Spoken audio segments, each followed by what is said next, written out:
Shlishi opens up with the same dialogue we had towards the beginning of the Parsha, where Hashem tells Moshe that you're going to be the one to go speak to Paro and to say to him everything I tell you. And Moshe responds back that I can't because I'm aral sfasayim, because my lips are blocked.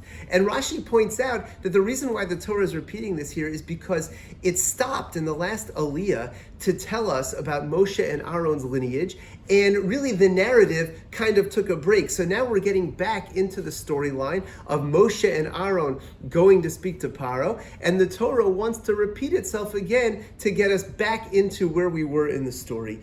And Hashem tells Moshe that you are going to be somewhat of a ruler over Paro, and Aaron, your brother, is going to be your speaker with you, and you are going to go, you're going to speak to Paro, and you're going to tell him to send Klal Yisrael out. But I, Hashem, you know what I'm going to do? I'm going to harden the heart of Paro. And the pasuk says, V'hir beisi esososai v'esmofsai b'eretz Mitzrayim. And after I harden his heart, I'm going to increase all of my signs and my wonders throughout Eretz Mitzrayim. And Rashi points out that in a certain way, Hashem wanted Paro's heart to be hardened because Hashem wanted the opportunity to show Klal Yisrael his incredible power, to prove to Klal Yisrael how unbelievably involved Hashem is in the world and Hashem's mastery over the entire world through what he did with the actual Makos.